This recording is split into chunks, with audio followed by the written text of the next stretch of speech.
देखो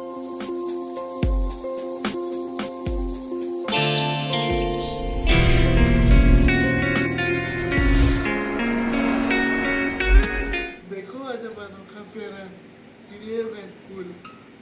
देखो अजब अनोखा प्यारा चिड़ियों का स्कूल। खुला गजब जंगल में डेरा चिड़ियों का स्कूल।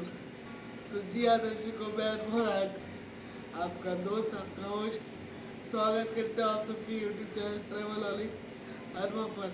आप सभी को सबसे बड़े विश्व दिव्यांग दिवस की बहुत बहुत शुभकामनाएं। और आज जो मैंने अभी पंक्तियाँ पढ़ी वो मेरी किताब चिड़ियों का स्कूल जो प्रकाशित हुई है उसकी है। और आज उसका विमोचन है। राजीव गांधी फाउंडेशन जो कि पड़ता है सेंट्रल सेक्रेटेरिएट के पास। तो आज मुझे वहाँ पे बुलाया गया है, किताब का विमोचन है। तो आप लोग के साथ मैं शेयर करता हूँ, जितना पॉसिबल होगा आपको मैं दिखाऊंगा। तो मैं आपको लेके चलता हूँ राजीव गांधी फाउंडेशन और अब सीधा आपसे मैं वही मिलता हूँ। तो जैसा दोस्तों आप देख सकते हैं कि अब मैं जवाहर भवन पहुँच चुका हूँ और अब मैं जा रहा हूँ वंडर रूम में और वहाँ पे मेरा प्रोग्राम है।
नीला नीला अंबर है और नीला नीला पानी।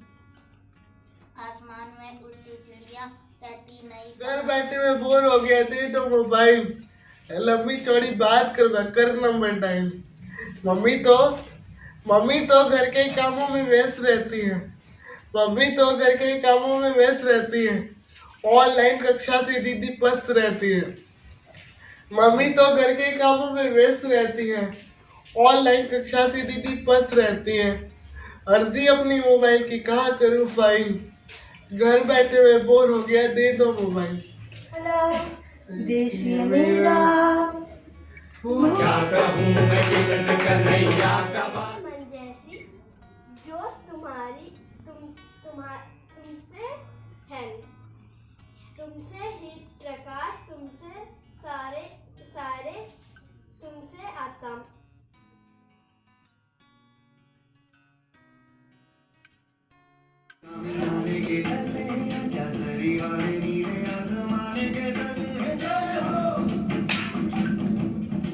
अजब अनोखा प्यारा चिड़ियों का स्कूल, खुला गजब जंगल में न्यारा चिड़ियों का स्कूल। बंदर ढोल बजाता आया, घर घर यह समझाया। बंदर ढोल बजाता आया, घर घर यह समझाया। छोटी नन्ही चिड़ियों को ना समझो घर की धूल।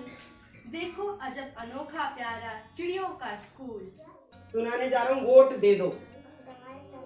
कल कौन बताएगा कल क्या है? इलेक्शन। हाँ, वोट देने की अपील करी है अनुभव जी ने। तो इनके शब्दों में वोट का मजा, इलेक्शन का मजा क्या है? नेताजी से ये क्या चाहते हैं? ये मैं सुनाने जा रहा हूं। मेरे साथ आप लगे कि यहाँ पर बोलना है तो आप बोलिएगा जरूर। तो प्रस्तुत है वोट दे दो। वोट दे दो, वोट दे दो, वोट दे दो, वोट दे दो, वोट दे दो, वोट दे दो, वोट दे दो, वोट दे दो। नेता कहते सुन, नेता कहते सुन, वोट दे दो, वोट दे दो, वोट दे दो, वोट दे दो। प्यारी जनता सुन, प्यारी जनता सुन।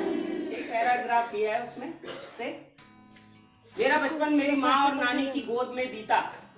मेरी नानी मुझे भजन और बहुत सारी लोरियां, कविताएं और कहानियां सुनाया करती थी। वह मुझसे खूब बातें किया करती थी। हालांकि वह बताती थी कि मैं 4 वर्षों तक कुछ बोल नहीं पाया, किंतु उन्होंने मुझसे बातें करना कभी बंद नहीं किया। 4 वर्ष तक बोल नहीं पाए, लेकिन उन्होंने आशा से बातें करना जारी रखा। हम घबरा जाते हैं जब कोई बात नहीं करता बच्चा, और नतीजा यह निकला कि मैं उन्हें सुनते सुनते एक दिन बोल पड़ा, और वह भी उनके द्वारा सुनाई गई किसी कविता का ही अंश बोला जो मुझे लगातार सुनने से याद हो चुका था। तो उन्होंने अनुभव राज के लिए एक टिप्पणी की है पुस्तक पर। हाँ, आज वो हमारे भी जो है बेटा उनका अपना एक कार्यक्रम है आज, तो वो उनका मुश्किल है। तो वो कहते हैं कविताएं लिखना अपने मन को अभिव्यक्त करने का एक अनोखा माध्यम है। नवयुवा अनुभव राज ने इन सरल रचनाओं के जरिए अपने मन के साथ साथ अपने आसपास के परिवेश को भी अभिव्यक्त किया है, आसपास की चीजों को। मेरी शुभकामनाएं अनुभव के साथ हैं। उनका लेखन और सशक्त बने, वे खूब प्रगति करें और लेखन के जरिए समाज की बेहतरी में अपना योगदान दें। और दूसरे लेखक हैं भगवती प्रसाद द्विवेदी। उनका एक पैराग्राफ। अनुभव को संगीत में गहरी अभिरुचि है और वह अपने गीतों पर गायन से सबको मंत्रमुग्ध कर देता है। गायन में सीनियर डिप्लोमा प्राप्त अनुभव राज के सृजनशील व्यक्तित्व के विकास में शारीरिक दिव्यांगता आड़े नहीं आती। तभी तो बिहार राज्य निशक्तता आयुक्त ने उनकी विशिष्ट प्रतिभा से प्रभावित होकर उनको एक दिन का कमिश्नर बना दिया था। अनुभव को अपनी कवित्री माँ और दीदी से साहित्य विरासत में मिला है। फलतः वह न तो जरा भी कुंठित है, न हीन भावना का शिकार। वह तो मजबूत इरादों और बुलंद हौसलों के साथ सृजन पथ पर अग्रसर है। और निश्चल जी कहते हैं, जिसकी पत्रिका हमारे यहाँ आती है, अभिनव बाल मन के संपादक हैं, वो उन्होंने पत्र शैली में उनको सराहा है। प्रिय अनुभव, आनंदित रहो। तुम्हारे अब तक के जीवन के अनुभव के आधार पर रची तुम्हारी रचनाएं पढ़ी, रचनाएं, मैं इन्हें कविताएं भी कह सकता था, लेकिन कविता तो बहुत लोग लिख लेते हैं और आजकल बच्चे भी खूब लिख रहे हैं, लेकिन तुमने इनको रचा है अपने अनुभव के पन्नों पर, अपने मन की कलम से। और शादाब आलम बाल गीतकार हैं, मधुर बाल गीत लिखते हैं, उनकी बात भी पढ़ते हैं। बाल साहित्य में इधर कुछ बिल्कुल नए नाम देखने को मिले, उनमें से एक नाम अनुभव राज का है। और मैंने भी कुछ कहा है इस किताब में। चिड़ियों का स्कूल पुस्तक अनुभव राज की उन बातों का पुलिंदा है जो व्हील चेयर पर बैठकर की गई हैं। ये चेयर अनुभव की कल्पनाओं का उड़न खटोला है जो उसे दुनिया की सैर कराता है। वह उसे अगर आपके कुछ सवाल हैं तो पूछ सकते हैं। उसके बाद नृत्य। तो सबसे पहला सवाल तो यही है कि उनकी पहली कविता किस तरह सामने आई, उन्होंने क्या लिखा था पहले? तो जितने भी लोग हैं मैं बता दूं, बहुत ही रोचक सवाल आपने पूछा है, धन्यवाद। मैं बता रहा हूँ। तो मैं आपको बता दूं कि जो मैंने पहली कविता लिखी, पहले मैं एक डिसेबल हूँ, तो मम्मी तो चली जाती थी स्कूल और पापा ही मेरे साथ ज़्यादा घर में रहे, पर वो कभी कभी दूसरे काम में व्यस्त रहते थे। तो मैं पहले एक कमरे में मैं पहले अकेला ऐसा बैठा रहता था और सोचता था अपने बारे में कि पहले तो मुझे बहुत बुरे ख्याल आए कि जो पता नहीं है कि अगर आप किसी बीमारी से ग्रस्त हो तो आपको अपने बारे में अजीब अजीब ख्याल आते हैं कि भगवान ने ऐसा क्यों बना दिया। तो पहले मैंने भी ऐसी चीजें सोची, पर मैंने कहा अब जो दे दिया तो उसको उपहार की तरह मैं स्वीकार करूँगा। और मेरी पहली कविता इस तरह से है कि मैं जब मेरी पहली कविता जो दिमाग में आई, तो मैंने मेरी मम्मी को जाके बोला कि मुझे कविता, मम्मी से मैं फ़ोन ले लेता था और फ़ोन में मैंने छोटी छोटी ऐसी तुकबंदियाँ करनी शुरू की।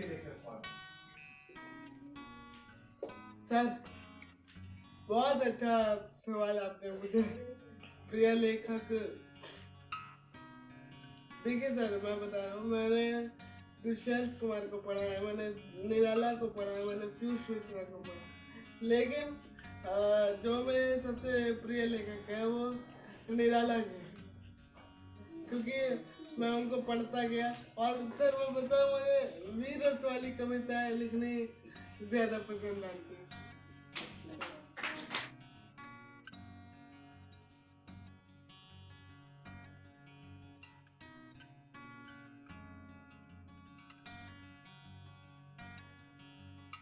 अब मेरा पुस्तक विमोचन का कार्यक्रम ख़त्म हो चुका है और मैं सोच रहा हूँ कि आपको वंडर रूम, हमारा राजीव गांधी फाउंडेशन का वंडर रूम घुमा दूँ। तो आप देखिए हमारा वंडर रूम कैसा है। यहाँ पे तरह तरह की किताबें, आपको कविताओं की किताबें मिल जाएगी। एक लाइब्रेरी है यहाँ पे। तो आप देखिए हमारा राजीव गांधी फाउंडेशन का वंडर रूम।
तो दोस्तों, अब मेरी बुक को भी लाइब्रेरी में रख दिया गया है और मेरी बुक आज लॉन्च हुई है और बहुत अच्छा लग रहा है मुझे। तो दोस्तों, अब मैं जा रहा हूँ घर और आज का कार्यक्रम बहुत ही अच्छा रहा और बहुत सारे बच्चों के बीच में पुस्तक विमोचन किया गया, मेरी बातों को रखा गया और बहुत सारे बच्चों ने मेरी किताब में से कविता भी पढ़ी। तो आज का कार्यक्रम बहुत ही अच्छा रहा। प्रतुल सर, जो कि मेरे सर हैं और जो मुझे मौका देते हैं राजीव गांधी फाउंडेशन में तरह तरह के कार्यक्रम करने का, तो सबसे पहले मैं उनका आभार व्यक्त करता हूँ कि उन्होंने मेरी किताब का, पुस्तक का विमोचन किया और इतने अच्छे ढंग से परिचय दिया और इतनी अच्छी बातें मेरे बारे में बताई। तो दोस्तों, अब मैं जा रहा हूँ घर और अब मैं आपसे मिलता हूँ अगले वीडियो में। This is Anwaraj signing off from Travelholic Anmol, and make sure you are Travelholic. Thank you so much for watching this video. Tata.